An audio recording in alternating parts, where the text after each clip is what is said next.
Terima kasih Bapa, segala puji, segala hormat, segala kemuliaan. Dalam demi nama-Mu Tuhan Yesus kami berdoa dan mengucapkan syukur kami. Haleluya, haleluya, haleluya. Sepakat kita katakan, amin. Silakan duduk Bapak Ibu Saudara sekalian. Shalom bagi kita semua. Sekali lagi shalom. Selamat hari Minggu dan selamat beribadah bagi kita semua. Puji Tuhan, berbahagia. Bersuka cita kita boleh bersama-sama untuk kembali merenungkan firman Tuhan pada sore hari ini. Dan pada sore hari ini kita akan sama-sama merenungkan sabda Tuhan yang terambil dalam kitab Amsal pasalnya yang ke-6. Ayat yang ke-6 sampai ayat yang ke-11. Dan kita akan baca secara bersama-sama kitab Amsal pasal yang ke-6. Ayat yang ke-6 sampai ayat yang ke-11. Mari kita baca mulai dari ayat yang ke-6, 1, 2, 3. Hai pemalas, pergilah kepada semut, perhatikanlah lakunya dan jadilah bijak. Biarpun tidak ada pemimpinnya, pengaturnya atau penguasanya. Ia menyediakan roti di musim panas dan mengumpulkan makanannya pada waktu panen. Hai pemalas, berapa lama lagi engkau berbaring? Bilakah engkau akan bangun dari tidurmu? Tidur sebentar lagi, mengantuk sebentar lagi, melipat tangan sebentar lagi untuk tinggal berbaring. Maka datanglah kemiskinan kepadamu seperti seorang penyerbu dan kekurangan seperti orang yang bersenjata. Kalau kita membaca kitab Amsal pasal yang ke-6, kita sama-sama tahu tulisan ini adalah tulisan daripada seorang raja yang penuh dengan hikmat bijaksana, yaitu Raja Salomo. Di dalam hikmatnya bagaimana menjelaskan dan memberikan ajaran nasihat kepada orang-orang penerima daripada kitab ini, tepatnya adalah sebagai sebuah ajaran kepada orang-orang Israel yang dipimpinnya. Baik itu orang Israel, mungkin juga khususnya adalah orang-orang yang berada bekerja bersama-sama dengan Salomo. Kenapa ini disampaikan? Mungkin pada zaman itu orang-orang karyawannya atau mungkin pasukannya ada juga yang punya kebiasaan buruk, yaitu suka malas-malasan. Ternyata sifat malas itu Bapak Ibu tidak hanya ada pada zaman sekarang. Ternyata dari zaman Salomo pun sudah ada. Bukan berarti kalau dengan demikian harus kita lestarikan, tidak. Tapi kita perlu belajar bagaimana agar tidak menjadi pemalas. Tapi agar menjadi pribadi-pribadi yang produktif di dalam kehidupan kita. Saya yakin dan percaya setiap kita pasti Tuhan berikan talenta dalam hidup kita. Amin. Dan Tuhan rindu talenta yang diberikan itu harus benar-benar menghasilkan yang lainnya. Kalau kita membaca firman Tuhan katakan ada yang mendapat 5, ada yang mendapat 3, ada yang 1. Pertanyaannya bukan soal berapa banyak talenta yang kita miliki, tapi apakah talenta itu kita kembangkan sehingga yang dari 5 menjadi 10, 3 menjadi 6, harusnya kalaupun cuma 1, harus juga menjadi 2. Yang tidak boleh adalah kita biarkan talenta itu tidak berkembang. Dan hari ini kita akan belajar bagaimana menjadi orang-orang yang produktif. Menjadi pribadi-pribadi yang produktif dalam hidup ini. Amin. Coba perhatikan kiri kanannya Bapak Ibu. Kira-kira dia orang-orang yang produktif? Amin, shalom. Kira-kira hidupnya produktif? Ada karyanya bagi bangsa Indonesia yang sudah 80 tahun ini? Produktif semua ya. Karena kalau tidak produktif selama 3 bulan akan dikembalikan kepada negara ya. Ya jadi memang harus produktif. Ya negara sudah mulai buat aturannya ya, kalau nggak produktif dikembalikan. Tanah tidak produktif dikembalikan. Terus rekening tidak produktif diblokir. Hidup kita nggak diproduktif kembali kepada Bapa di sorga ya. Buat apa ada di dunia ini rame-ramein aja tapi tidak produktif. Nah oleh karena itu Bapak Ibu kita belajar jangan sampai selama hidup kita ini 70 atau 80 tahun hidup kita tidak produktif. Kalau kita melihat dalam kitab Kejadian pasal yang pertama bagaimana Tuhan berkata kepada Adam dan Hawa, beranak cucu dan bertambah banyaklah, penuhilah bumi dan taklukkanlah itu. Jadi di sana ada pesan bahwasanya memang manusia pada dasarnya adalah pribadi yang produktif. Tapi tolong anak-anak muda, bagian yang poin pertamanya tadi jangan dulu. Beranak cucu dan bertambah banyak itu skip dulu ya. Bagian berikutnya yang harus dilakukan yaitu apa? Kuasai bumi dan taklukkanlah itu. Jadi setiap kita harus benar-benar bisa menjadi orang-orang yang produktif dalam hidup kita. Nah oleh karena itu Bapak Ibu banyak di antara kita, orang-orang Kristen, orang-orang yang percaya pada Yesus, ingin berhasil, tapi sedikit yang bersedia membayar harga lewat kerja keras dan dengan ketekunan. Izinkan saya bertanya dari tempat ini, seberapa banyak di antara kita ingin hidupnya berhasil? Nggak ada yang nggak angkat tangan ya? Atau ada yang ingin hidupnya hancur terus? Ada? Nggak ada ya? Semuanya ingin berhasil, setuju? Oke, sekali lagi, yang ingin berhasil coba angkat tangannya. Oke, dengan tangan itu tepuk kiri kanannya, bilang kerja keras kau. Amin. Amin. Jangan nanti ingin berhasil, tapi malas-malasan. Itu namanya angan-angan parcendol. Tahu istilahnya angan-angan parcendol? Pernah dengar? Jadi angan-angan parcendol ini gini. Ada orang mau jualan cendol. Mau jualan cendol. Dia bilang nanti kalau aku jualan cendol ini pasti untungnya dari 100 menjadi 200 kubuat. Dari 200 nanti kubuka outline yang lain. Siap kubuka nanti ini, kubuka cabang yang lain. Dan kubuka cabang yang lain. Siap itu dia bilang sama temannya, itulah nanti rencana aku. Sekarang aku mau lakukan. Kayaknya tidur aja dulu. Dia punya rencana-rencana yang besar, tapi akhirnya modum. Nah oleh karena itu kita jangan demikian Bapak Ibu. Kalau ingin berhasil dalam hidup kita, mau dalam bidang apapun itu, mau tidak mau, harus kerja keras. Enggak ada orang yang tiba-tiba berhasil dalam hidupnya enggak kerja keras. Tapi kebanyakan sekarang orang berharap apa? Diam-diam, tiba-tiba ditelepon Mbak Imu, gitu ya. Itu yang memang bodoh sekali dalam hidup. Berharap langsung ada yang namanya sesuatu yang diterima tanpa kerja keras. Bilang kiri kanannya, kayaknya enggak jauh-jauh dari kau itu ya. Gitu ya. Semoga jangan, amin. Ayo dong kerja keras. Tandanya kita produktif bagi anak-anak Tuhan di tempat ini yang kerja. Tandanya hidup kalian produktif.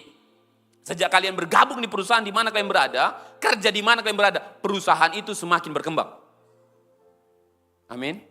Jangan sampai gara-gara kalian bergabung di sana, tahun depan tutup perusahaan itu. Tandanya memang kita nggak produktif, tapi nyusah-nyusahin perusahaan.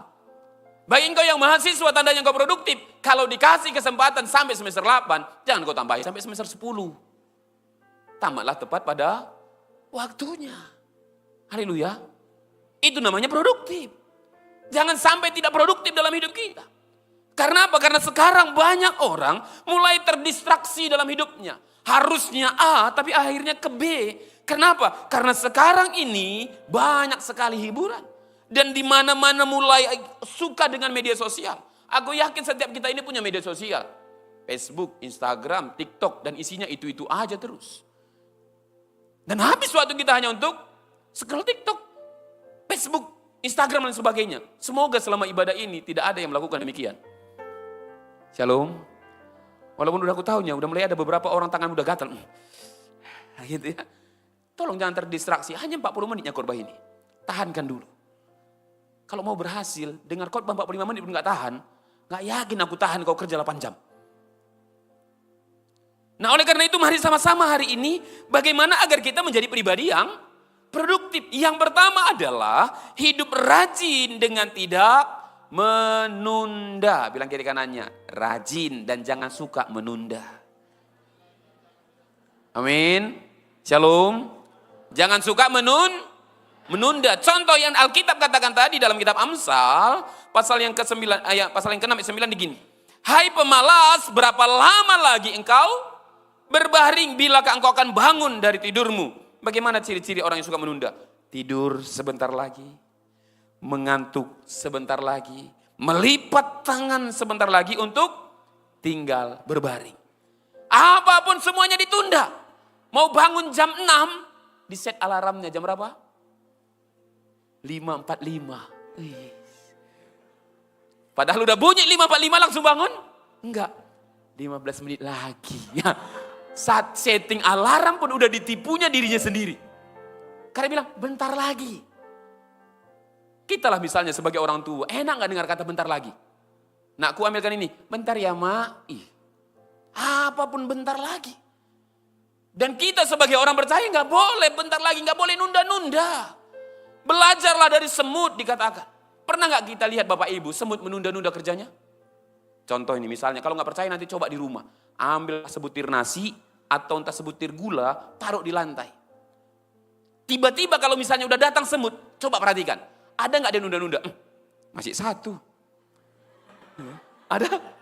Dia lihat gini kan gerak-gerakannya, tangannya gini-gini kan. Masih satu. Tunggu 2 lah. Nanti kalau udah 2, kayaknya kurang nih. Kayaknya maunya segepok nasi lah baru nanti ku panggil kawan-kawanku. Ada? Nggak pernah itu. Nggak pernah ada kita lihat semut nongkrong dia. Dengan teman-temannya lagi diskusi di kedai kopi gitu. Gimana bro? Kita apa prospek ke depan? Jarang itu ya. Tapi sekarang kan di mana-mana kedai kopi semua. Banyak orang nongkrong-nongkrong yang tidak produktif. Semoga bukan kita pelakunya. Amin. Kalau boleh nggak nongkrong? Boleh. Tapi waktu engkau duduk harus berpikir bagaimana hidup lebih berkembang lebih baiknya lagi. Kalau ada orang ngajak nongkrong, ayo nongkrong, ayo. Apa topik kita malam hari ini? Dia bilang, menikmati hidup. Ya Tuhan Yesus menikmati hidup. Gara-gara kopi yang 20.000, 5 jam kau duduk di sana. Dan pulang, gak bisa tidur, besok bodoh-bodoh. Gitu ya. Bukan gak boleh ngopi, bukan gak boleh, boleh nongkrong. Tapi waktu kita duduk, ada poinnya yang dibahas. Ada topik yang mau dikerjakan. Jangan nanti duduk yang kau bahas adalah pimpinanmu. Kenapa dia kayak gini sama kita ini kan? Kayaknya gak suka dia sama kita ini. Kayaknya ada sesuatu yang gak cocok sama kita ini. Tapi kau tetap bekerja di bawah perusahaannya. Kan bodoh namanya itu, bodoh. Bahasa yang lainnya, kau ludahi piringmu sendiri. Dan Anda bilang, kenapa ya pemimpin kita ini agak bodoh-bodoh? Tapi kok agak kaya dia? Bukan dia yang bodoh, kitanya bodoh maka bisa diatur-aturnya. Sering sekali kita merasa kita lebih pintar daripada orang lain. Tapi masalahnya, lebih banyak duit orang lain daripada duit kita. Ini jadi fenomena. Jangan merasa lebih pintar daripada orang lain. Ayo belajar menjadi pribadi yang produktif. Kerja keras, rajin. Jangan suka nunda-nunda. Bilang kiri kanannya, jangan nunda-nunda. Amin. Kalau besok pagi bangun pagi, mau baca Alkitab, jangan, bentar lagi lah ya. Kayaknya bisa ini, 15 menit lagi. Percayalah, nggak jadi itu. Kalau kamu punya pacar bilang, dek kita doa. Bentar bang ya, percayalah, nggak jadi itu. Kalau kamu buka usaha, nantilah, bentar lagi, percayalah, nggak jadi itu. Belajar kita, jangan tunda. Supaya hidup kita ini produktif. Banyak yang sudah gagal dalam hidup ini karena terus menunda. Kadang kita nunggu rencana yang sangat matang sekali, baru eksekusi. Tapi realitanya kadang, nggak demikian dalam hidup. Bukan salah berencana, bagus punya rencana yang baik. Tapi harus kita lihat juga, ada hal-hal yang memang harus kita kerjakan secara aksinya. Nah oleh karena itu Bapak Ibu Saudara sekalian, kemalasan itu tidak selalu berarti tidak bekerja. Tapi lebih sering kadang apa? Banyak rencana, sedikit aksi. Sekali lagi, banyak rencana, sedikit aksi. Shalom adik-adik yang perempuan. Yang punya pacar, dengar baik. Pacarmu itu banyak rencana atau banyak aksi? Aksi. Apa aksinya? Ups, gitu ya. Itu bukan ya. Atau kita bilang, dek, tahun depan kita mau menikah. Nanti kita buat pesta kayak gini, kita buat kayak gini. Baru kau tanya, udah ada uang bang? Nggak ada. Itu kebanyakan rencana. Sabar kau Dan ya. Itu terlalu banyak rencana. Kadang ada rencana nanti kalau kita buat prawednya di Jerman. Menikahnya di Prancis. Padahal paspor pun nggak ada, gitu ya. Oh Tuhan, gitu. Bukan nggak boleh punya rencana besar, boleh. Buatlah rencana yang besar itu bagus. Tapi belajar juga melakukan hal-hal yang sederhana. Kalau engkau memang ingin menikah, buat aksi nyatanya. Jumpai calon mertuamu. Tanya sinamotnya berapa. Dan cek buku tabunganmu. Kalau kurang, masih ada pinjol. Nah, itu bahaya dia ya. Jangan sampai ke situ. Kalau memang ingin menikah dengan acara yang besar, mungkin buat di Sopo Godang boleh. Kalaupun nggak ada di Sopo Godang, di Sopo-Sopo pun, ya nggak apa-apa. Minimal diberkati dalam nama Allah Bapa, Putra dan Roh Kudus. Amin. Daripada kau buat di Sopo Godang, nggak datang calon mempelaimu, kan lebih repot. Nggak apa-apa di Sopo-Sopo, yang penting ada pendetanya, ada calonnya. Bagaimana makannya? Indomie goreng. Ya udah, nggak apa-apa. Konsepnya apa? Intimate wedding, gitu ya. Padahal nggak ada duitnya memang, ya gitu ya. Ayo ada aksinya dong. Kalau kita pingin gini, aku pingin menjadi orang yang cinta akan Tuhan. Memahami kehendak Tuhan dalam hidupku. Baca Alkitabmu. Amin. Kadang-kadang kita banyak kali ingin mengerti kehendak Tuhan. Aku ingin tahu jalan-jalan Tuhan. Aku ingin tahu bagaimana rencana Tuhan kepadaku. 5, 10, 15, 20 tahun ke depan. Bangun, nggak saat teduh. Bangun, nggak berdoa. Kan istilahnya di kampungku, jauh api dari panggang. Ngerti maksudnya? Kalau jauh api dari panggang, sampai kapanpun gak masak-masak daging itu. Ada tindakan nyata, ada aksi yang harus dilakukan. Salah satunya bagaimana aksi yang kita buat supaya kita menjadi pribadi yang rajin. Yang pertama itu belajar nyusun jadwal. Sama-sama katakan nyusun jadwal. Bilang kiri kanannya, udah ada jadwal besok? Udah? Besok tanggal berapa? 4. Udah ada jadwal besok? Kemana, jam berapa? Mulai dari bangun jam 5 sampai jam 6 saat teduh bersama. Adik yang WL-nya, abang yang main musiknya. Baru jam berapa lagi? Jam sekian sampai sekian, jam sekian sampai sekian. Ada? Tanggal 17 Agustus hari Minggu. Udah ada jadwal? Panjat pucang di gang A, gang B. Udah kita survei semua. Ini kayaknya cocok menang aku di sini nih. Kayaknya di sini lomba makan kerupuk ini. Gitu. Udah ada jadwal sebulan ini?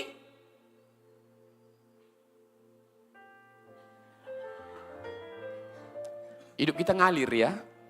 Ngalir terus ya. Shalom. Apa bedakan ikan emas dan yang satu lagi yang warna kuning di sungai itu? Gimana cara membedakannya walaupun sama-sama kuning dia di sungai itu? Yang mana ikan emas, yang mana satu lagi itu? Yang satu ikut arus, yang satu mengambang. Betul. Yang ikut arus tadilah yang mengambang itu. Satu lagi, dia bisa lawan arus. Bukan gak mau mengikuti apa yang ada, tapi dia tahu mana arahnya. Kami dulu waktu baptisan sebelum di gereja kita ini ada kolam baptis. Kita kan kalau membaptis itu tidak hanya berdoa, tapi juga berjaga-jaga. Karena pas kita doakan dalam nama Yesus, lewat dia, oh haleluya. Gitu kan. Kita lewatkan, dulu baru kita baptis dalam nama Yesus. Itu diberkati luar biasa yang dibaptis itu. Mengingat momen itu dia ya. Jangan hidup kita ngalir aja kita bilang, besok kemana? Ya tergantung tuntunan Tuhan bagi kita. Kayaknya rohani tapi roh halus hidupmu ya. Punya rencana, punya planning. Ada yang mau dikerjakan, ada program di sana. Baru membuat prioritas apa yang penting dan mendesak. Ada prioritas dalam hidup kita. Coba tanya kiri kanannya, apa prioritas hidupmu?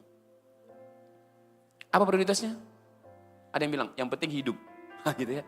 Walaupun gak berguna, gak apa-apa. Yang penting hidup. Oh ya, gak apa-apa lah ya. Supaya kita jadi orang rajin, jelas rencananya, jelas prioritasnya, dan jelas juga komitmen untuk mengerjakannya secara konsisten. Apa gunanya semua rencana kita, semua planning kita, tapi gak kita gunakan konsistensi dalam mengerjakannya. Gak mungkin tiba-tiba ada orang jadi kaya raya tanpa konsisten menabung hidupnya. Betul?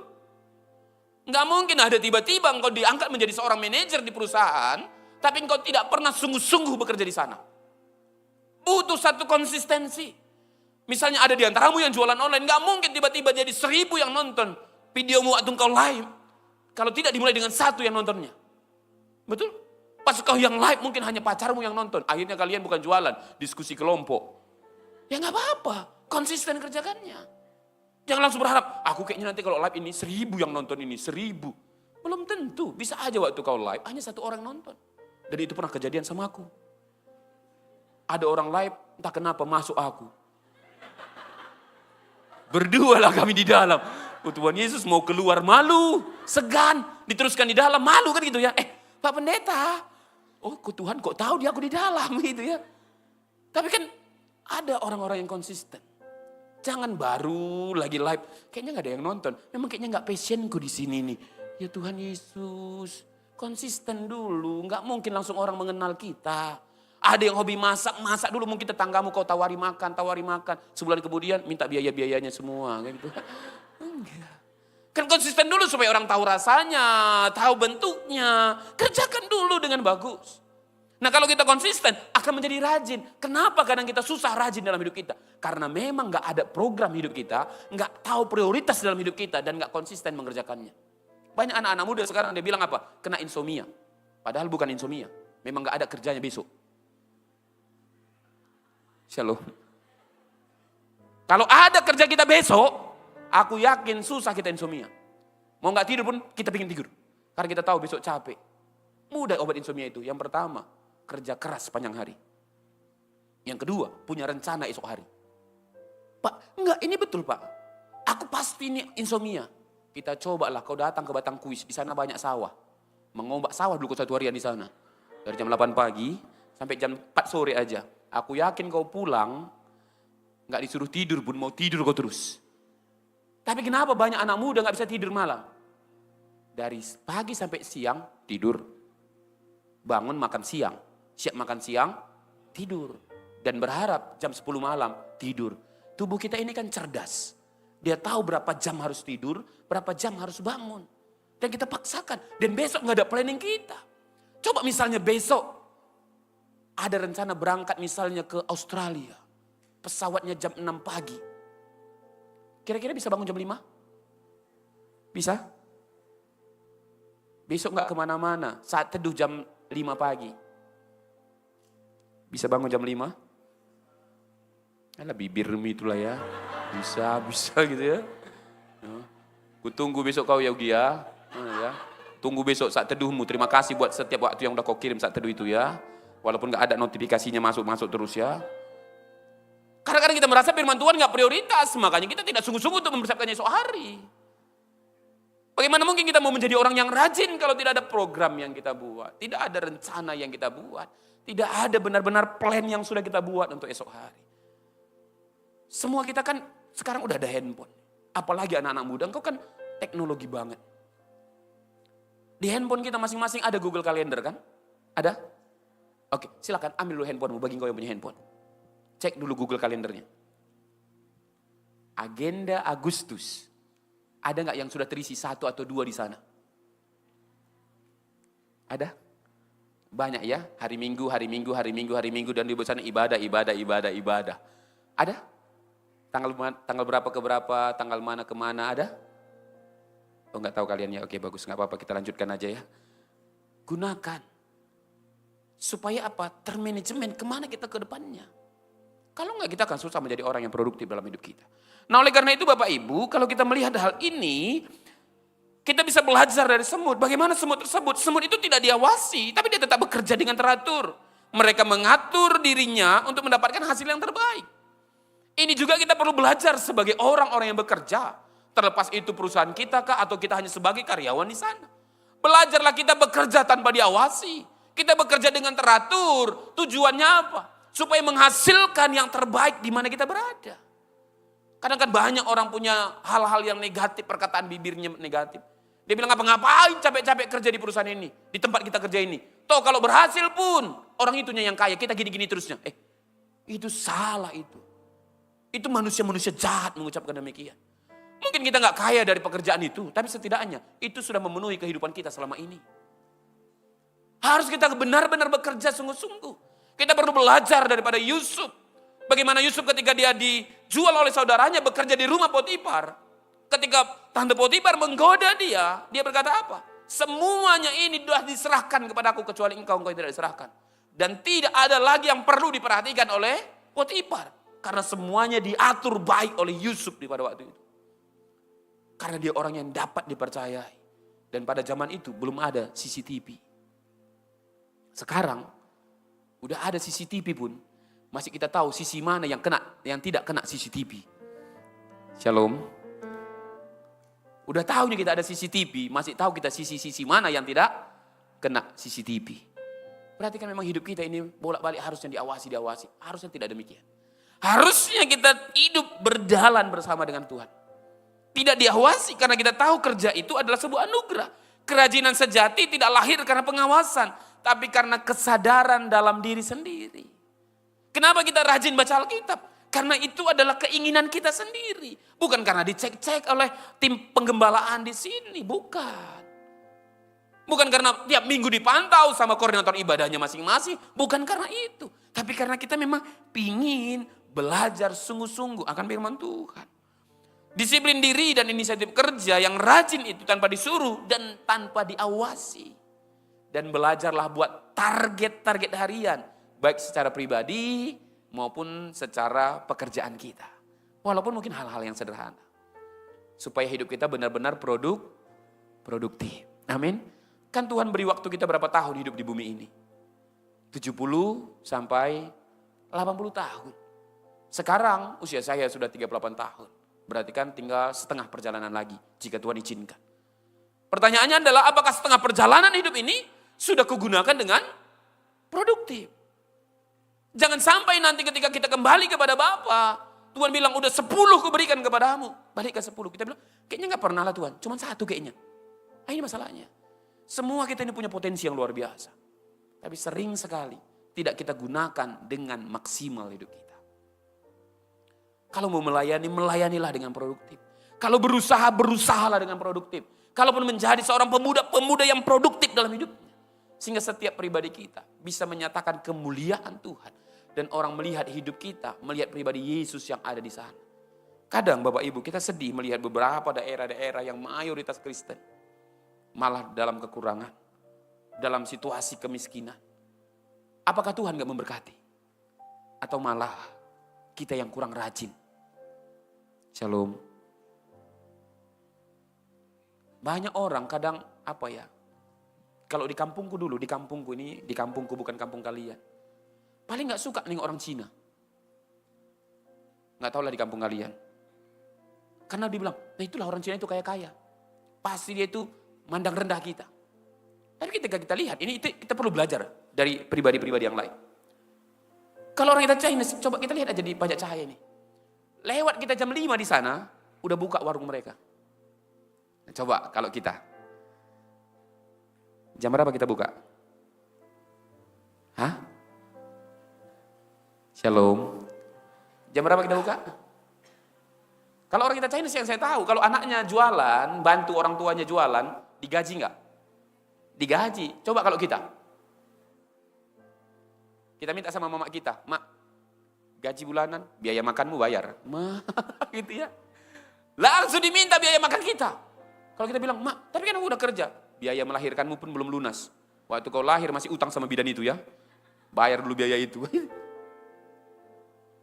Ayo belajar di sisi yang lain. Jangan hanya melihat orang itu berhasil, orang itu sukses. Tapi coba kita tiru apa yang bisa kita tiru dari mereka. Kenapa kita gak boleh belajar dari saudara kita orang Chinese? Dari semut pun kita belajar. Masa dari mereka kita gak bisa belajar? Kalau di kampungku dulu, ini. Coba bandingkan. Kalau di kampungku, saya orang Karo. Ciri-ciri kampung orang Karo, di mana ada kampung orang Karo, rata-rata pasti ada kedai kopi. Dan di sana, di mejanya nanti ada catur. Nah, jadi olahraga lah bapak-bapak itu angkat kuda, angkat gajah, benteng lah itu olahraga yang berat itu. Duduk, nanti skak gitu kan. Kopi 5.000 sampai sore gitu kan. Kenapa? Karena itu saya lihat dulu bapak saya. Untuk orang kita Toba. Ciri-ciri kampungnya gimana? Ada laponya, lapo. Kenapa itu ada coba? Bukankah kita cintakan Tuhan? Bukankah kita mengasihi Tuhan? Kenapa ada waktu kita kadang di lapo tua itu berjam-jam dengan nyanyi lisoi gitu kan? Vokal grupnya luar biasa, aja Aiker nggak mau. Ya bisa suara 1, suara 2, suara 3 masuk ke Aiker, suara rakyat yang muncul gitu ya. Kita kan perlu belajar dari suku-suku yang lain. Bukan berarti suku kita nggak bagus, tapi ada sisi-sisi yang perlu kita perbaiki bersama-sama. Amin. Ini bukan berbicara tentang merendahkan suku, tidak. Kita dari semut aja bisa belajar, masa dari suku-suku yang lain. Setiap suku ada kelebihannya masing-masing. Menurut survei sekarang, mayoritas orang-orang yang tamatan sarjana adalah orang-orang kita adalah Batak. Tapi kenapa juga banyak di daerah-daerah Batak? Masih banyak kemiskinan di mana-mana. Jangan-jangan filosofi yang dari bahasa Batak itu, marsipature hutanabi, tidak kita lakukan. Bahasa Karonya, pekena-kena kuta kemulihenta. Nah itu, terjemahan bahasa Niasnya, aini nogu aini. Ini kan menjadi perenungan bagi kita. Ayo sama-sama rajin, kita perbaiki. Punya kerinduan hidup kita bisa jadi berkat bagi orang lain. Dengan sikap senantiasa apa? Jangan nunda-nunda. Nah coba kita baca sama-sama kalimat ini. Perangi sikap nanti saja dengan apa? Langkah-langkah kecil yang akan menghasilkan perubahan besar. Sekali lagi 3, 2 ya. Perangi sikap nanti saja dengan langkah-langkah kecil yang akan menghasilkan perubahan besar. Amin. Kalau kau punya pacar, ayo belajar. Nanti saja, putuskan juga hari ini. Haleluya. Ayo kita kerjakan ini. Nanti saja. Berarti kau yang dibilang pendetaku itu. Enggak cocok. Ayo olahraga. Nanti saja. Bentar lagi asam urat, gula, kolesterol dan sebagainya. Ayo belajar, nanti saja. Ciri-ciri bodoh, menyalahkan pemerintah, menyalahkan keluarga, menyalahkan opung, semua disalahkan. Ini. Jangan ada kalimat nanti saja. Kerjakan selagi bisa. Coba baca di Alkitab, kitab Markus. Tuhan Yesus berkali-kali kalau kita melihat di sana dikatakan apa? Segera, segera, segera.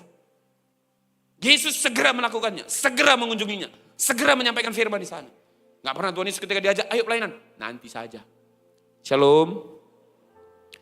Ayo ikut iCare. Pasti ada bilang, nanti saja. Ayo pelayanan. Nanti saja. Kan adanya anak muda kita bilang, ayo pelayanan. Maaf Pak, lagi sibuknya ini ngurus skripsi. Nantilah kalau udah selesai skripsi. Selesailah dia skripsi. Ayo pelayanan. Nantilah Pak, baru dapat kerja ini. Lagi bagus-bagusnya ini. Udah kerja, ayo udah bagus kerjaan bukan, ayo pelayanan. Nantilah Pak, lagi ngumpul di sinamon. Menikahlah dia. Udah menikah kan? Ayo pelayanan. Nantilah Pak, baru menikmati masa honeymoon. Punya anak lah dia. Ayo pelayanan. Masih kecil anak kami Pak. Nantilah Pak, kalau anak kami udah agak besar sedikit. Udah besar, ayo pelayanan. Udah besar anaknya. Lagi Pak, lagi fokus biayai anak kami ini supaya bagus kuliahnya nanti. Oh iya, udah kuliah anaknya. Ayo, lagi ngumpulin sinamon untuk anak kami Pak. Oke. Menikah anaknya, punya cucu. Ayo pelayanan. Anak kami gak sempat jaga cucu kami Pak. Kamilah yang menjaga. Tiba-tiba udah usianya 65 tahun. Udah jalan, udah goyang-goyang. Udah mau meninggal. Dia bilang, Pak, boleh pelayanan? Nanti saja, nanti. Di sorga kau melayani, di sorga. Kadang kan nanti saja. Jangan tunggu nanti. Mumpung ada waktu, mumpung ada kesempatan. Engkau yang kuliah, mumpung kuliah, pelayanan. Mumpung masih anak-anakmu kecil, pelayanan. Mumpung anakmu udah besar, pelayanan. Ganti kalimatnya, jangan nanti saja. Amin. Semua kita bisa melayani. Nah oleh karena itu yang kedua, apa yang perlu kita lakukan? Hidup tekun dan meraih berkat. Sama-sama kita katakan 3, 2 ya. Kerajinan mendatangkan hasil terbaik. Kenapa? Karena Tuhan memberkati prosesnya. Jadi keberhasilan itu karena Tuhan memberkati prosesnya. Jangan hanya berfokus kepada hasil yang mau kita dapatkan nantinya. Tapi fokuslah bagaimana Tuhan itu memberkati proses yang sedang kita kerjakan. Bagaimana dikatakan kitab Amsal pasal 10 ayat yang keempat. Tangan yang lamban membuat miskin. Tapi tangan orang rajin menjadikan kaya. Jadi jangan pernah iri kepada orang kaya. Lihat proses hidup mereka. Jangan bilang karena kita gak punya backing ini. Belum tentu. Pertanyaannya sudah rajinkah kita hidup kita? Sudahkah benar-benar kita rajin menggunakan semua potensi yang Tuhan berikan? Menggunakan semua talenta yang Tuhan berikan. Jangan bilang kalau nanti punya modal aku 100 juta baru aku coba usaha. Waktu Tuhan memerintahkan Musa untuk memimpin bangsa Israel keluar dari Mesir. Apa Tuhan katakan kepada Musa? Musa bertanya, bagaimana aku membebaskan bangsa Israel Tuhan? Apa Tuhan bilang? Apa yang ada di tanganmu? Musa bilang, tongkat. Dengan tongkat itu aku akan membebaskan bangsa Israel dari Mesir menuju tanah Kanaan. Sekiranya kalau kita bilang kepada Tuhan, Tuhan bagaimana aku supaya menjadi orang yang diberkati, kaya raya, melimpah. Walaupun itu bukan tujuannya. Tuhan bilang, apa yang ada tanganmu? Kita bilang, Tuhan aku pintar ngomong. Gunakan perkataan kita yang pintar itu untuk bisa jadi berkat bagi orang lain. Kita bilang, Tuhan aku pintar masak. Gunakan talenta itu. Gunakan apa yang Tuhan berikan bagi kita. Masing-masing kan kita beda ini talentanya Bapak Ibu, betul? Nggak semua orang bisa berbicara dengan pintar. Ada orang yang bisa nyanyi, ada orang yang bisa mungkin make up, ada orang yang bisa mungkin sebagai pengacara yang luar biasa. Beda-beda semua kita. Tapi gunakanlah itu dengan maksimal. Jangan sampai kita nunggu dulu hal yang luar biasa. Baru kita melakukan hal berikutnya, nggak bisa. Bakat tentu adalah hal yang penting. Nah, ini penting banget kita pahami dan kita baca sama-sama. Bisa ditampilkan media? Bakat tentu adalah hal yang penting. Kita baca sekali lagi. 3, 2 ya. Namun ketekunan adalah hal yang lebih berharga. Karena setiap kita punya bakat beda-beda. Setuju? Jangan nanti bilang, apa bakatku ya? Kayaknya iyalah. Kenapa dia main musik? Mungkin udah bakat dari lahir. Apa pernah kalian lihat bayi baru lahir main piano? Enggak ada. Setuju? Apa ada waktu bayi baru lahir langsung dia tahu do re mi fa sol la si do? Pas waktu dia lahir, do, re, mi, enggak. Semua ngoek waktu kita lahir. Berarti sebenarnya sudah ada bakat masing-masing. Kadang kan kita gini, membanggakan bakat orang lain untuk menutupi kemalasan kita. Shalom. Tahu maksudnya? Tahu maksudnya? Kalau tahu anggukan, kalau enggak ya. Tahu maksudnya? Udah 7.15 ini ya. Udah mau ke closing ini. Tahu maksudnya? Kan kita bilang, iyalah dia punya bakat dari lahir. Hani bisa dari lahir main musik? Nggak bisa. Nggak mungkin bisa. Dan waktu kau baru lahir, kau pegang ari-ari mama gitu kan. Main gitar gitu. Kan nggak mungkin kan? Tanya dulu dari umur berapa Hani main piano. Berapa kali dia main piano sampai mungkin nangis untuk main piano itu. Berapa kali Dandi mungkin main gitar. Sampai mungkin pas waktu tidur pun dia pegang bantalnya itu dia bilang, oh gitu. Siapa yang tahu? Berapa kali orang main piano, bahkan ketika dia duduk pun gini-gini tangannya. Kita nggak pernah lihat itu. Kita bilang, iyalah dia punya bakat dari lahir. Padahal kita nggak pernah mau belajar sungguh-sungguh tekun. Saya yakin, betul ada bakat. Ada orang yang memang lebih cepat dia ketika main musik. Ada. Tapi kalau kita latihan juga, dengan sungguh-sungguh, aku yakin bisa main musik. Setuju? Ada di sini yang nggak bisa main gitar? Ada yang nggak bisa? Kutanya. Udah berapa tahun rupanya kalian belajar nggak bisa? Berapa tahun? Berapa jam satu hari? Masih kau pegang, sakit. Kayaknya nanti kalau aku pegang, kapalan nanti tanganku ini. Gimana nanti kalau aku salah sama orang lain? Gitu ya. Lalap kita banggakan bakat orang lain untuk menutupi kebodohan kita, kemalasan kita. Kita perlu menjadi orang yang tekun. Bapak Ibu, saya ketika saya tes IQ, bukan jongkok sih sebenarnya, cuman agak nggak bagus gitu ya. IQ cuman 94. Ada yang di sini yang pernah tes IQ? Pantasan lah nggak tahu kita otak kita masing-masing ya. Oke, haleluya ya.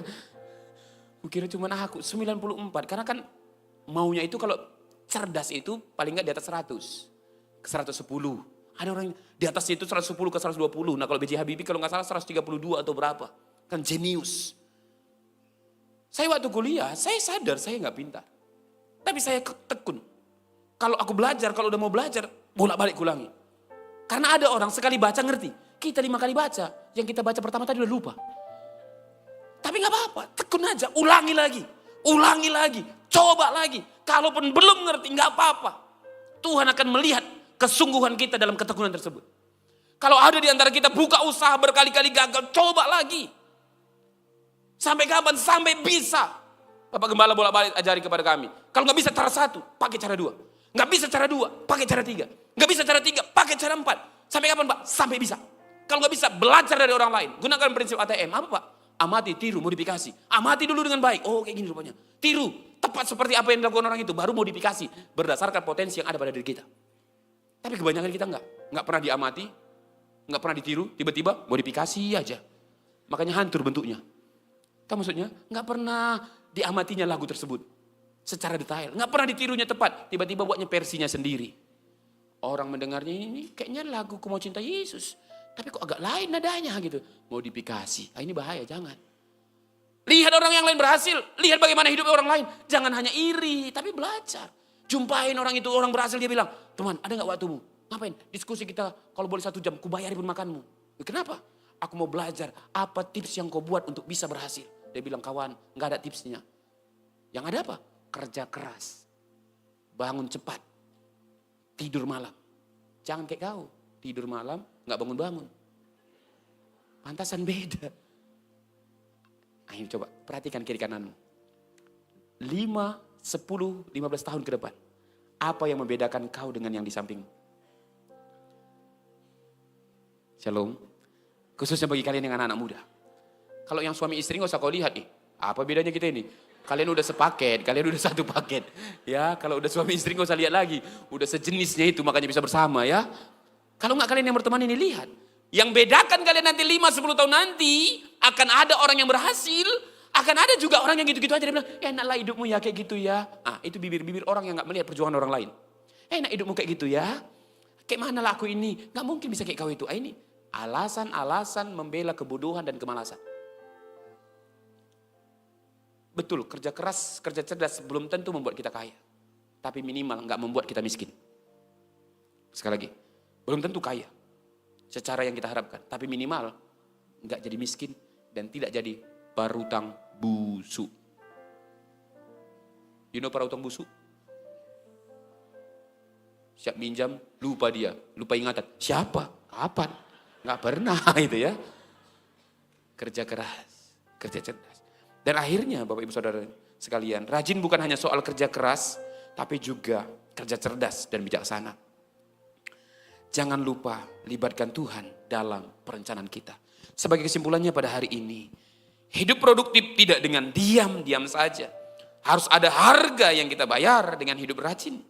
Buat jadwal kita, tentukan prioritas dan komitmen dalam mengerjakan. Dan yang kedua dan yang sama pentingnya, hiduplah dengan tekun dan menerima berkat. Jangan mudah putus asa, terus semangat dan selalu andalkan Tuhan dalam hidup kita. Dan kita akan menjadi pribadi-pribadi yang produktif dalam hidup kita.